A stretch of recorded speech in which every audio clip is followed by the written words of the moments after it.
Hello everyone. आज हम discuss करेंगे structure of chapter 2 review of literature. जब भी हम थीसिस लिखते हैं उसका चैप्टर 2 हमेशा रिव्यू ऑफ लिटरेचर होता है, तो उसको हम किस फॉर्मेट में लिखते हैं आज हम वो डिस्कस करेंगे।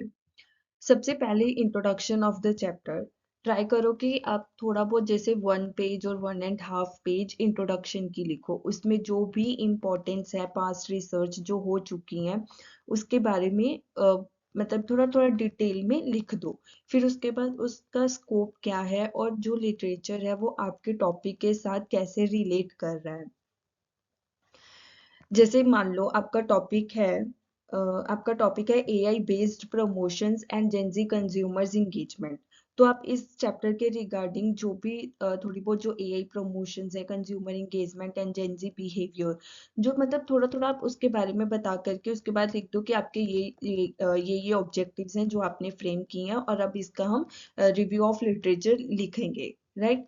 तो आप इंट्रोडक्शन पहले 1 और 1.5 पेज की बना सकते हो। फिर उसके बाद आता है कि थीमेटिक और ऑब्जेक्टिव वाइज रिव्यू और कंसेप्ट थ्योरी बेस्ड। अब ये दो तरह का रिव्यू होता है। एक तो होता है थीमेटिक, एक होता है आपका थीमेटिक और ऑब्जेक्टिव वाइज, एक होता है आपका कंसेप्ट और थ्योरी बेस्ड। अब जो मोस्टली अभी जो रिसर्चर्स फॉलो कर रहे हैं वो है ऑब्जेक्टिव वाइज रिव्यू। जैसे आप पहले लिखो कि review of literature on this objective.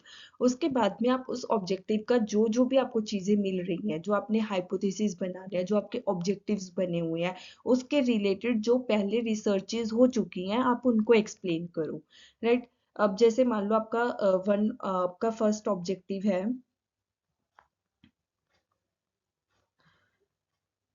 Give me a minute. हाँ, आपका फर्स्ट ऑब्जेक्टिव है to study the impact of AI personalisation on consumer engagement. तो आप इस ऑब्जेक्टिव के रिलेटेड जो भी कंटेंट है कि ये स्टडीज हो चुकी हैं इस मंथ में, इस ईयर में ये स्टडीज हो चुकी हैं और उन्होंने ये फाइंड आउट किया है। राइट। अगर एआई बेस्ड पर्सनलाइज्ड एड्स जो है वो इंक्रीज करती हैं कस्टमर इंटरेक्शन बाय 35%, जो भी चीजें ऑलरेडी फाइंड आउट हो चुकी हैं आप उनको सारा ऑब्जेक्टिव वाइज जो आपका ऑब्जेक्टिव है और उसके रिलेटेड जो कंटेंट है वो लिखोगे।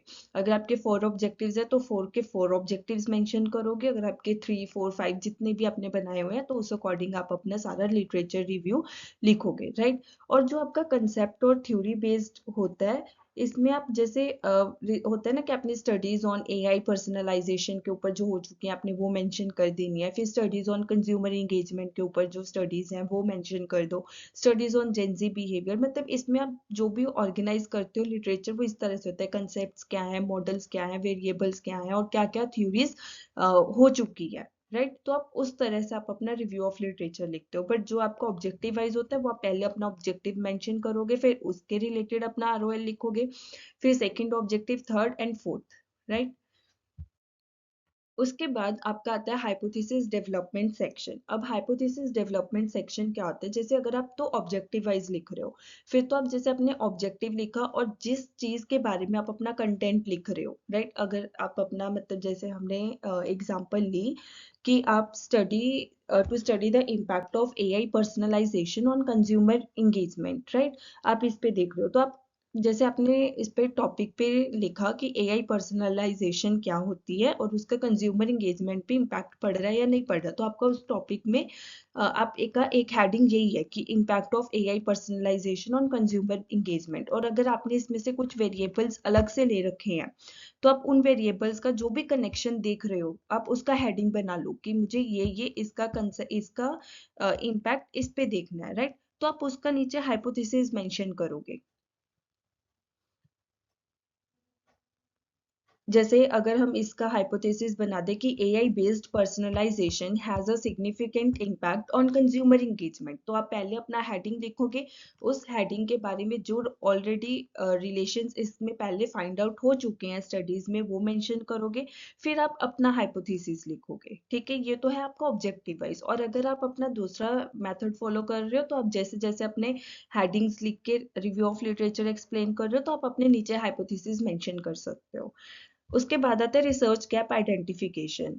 रिसर्च गैप आइडेंटिफिकेशन सबसे, जैसे आपने अपना ROL कंप्लीट कर लिया, चाहे वो आप अपना ऑब्जेक्टिव वाइज कर रहे हो, चाहे आप अपना वो दूसरा मेथड फॉलो कर रहे हो, उसके बाद आपको रिसर्च गैप लिखना है कि ये स्टडीज ऑलरेडी हो चुकी हैं और इन स्टडीज पे अभी अभी गैप रहता है, तो आप वो सारा उस रिसर्च गैप में मेंशन करोगे, राइट। उसके बाद आता है आपका कंसेप्चुअल फ्रेमवर्क और रिसर्च मॉडल। एट लास्ट आप अपना जो भी आपका कंसेप्चुअल फ्रेमवर्क है, जो भी आपने गैप आइडेंटिफाई किया, या जो भी आप अपने इंडिपेंडेंट, डिपेंडेंट और मीडिएटिंग मॉडरेटिंग वेरिएबल्स जो भी यूज कर रहे हो, उसको एक डायग्राम में या फ्लो चार्ट में दिखाओगे कि इन वेरिएबल्स का इस वेरिएबल्स के साथ ये रिलेशनशिप है, राइट। क्योंकि ये विजुअली कनेक्ट करता है आपका जो लिटरेचर है, ऑब्जेक्टिव्स और हाइपोथेसिस है उनको। तो कंसेप्चुअल फ्रेमवर्क एक इम्पॉर्टेंट है। तो मेन कंटेंट आपका यही होना चाहिए कि सबसे पहले आप थोड़ी बहुत इंट्रोडक्शन लिख दो चैप्टर की, उसके बाद ट्राई करो कि ऑब्जेक्टिव वाइज ही आपका लिटरेचर रिव्यू हो, फिर आप हाइपोथेसिस डेवलपमेंट अलग से नहीं करनी है। जैसे जैसे आप अपना टॉपिक और वेरिएबल्स को एक्सप्लेन करते जाओगे, वैसे ही आपको अपना हाइपोथेसिस साथ में ही लिखते जाना है कि हमने ये ROL किया, इस इन वेरिएबल्स के रिलेशन से ये स्टडीज हो चुकी हैं और हमने ये हाइपोथेसिस बनाया है। फिर उसके बाद आप अपना रिसर्च गैप और उसके बाद आप अपना कंसेप्चुअल फ्रेमवर्क कर सकते हो। तो यही फॉर्मेट होता है आपका ROL चैप्टर लिखने का।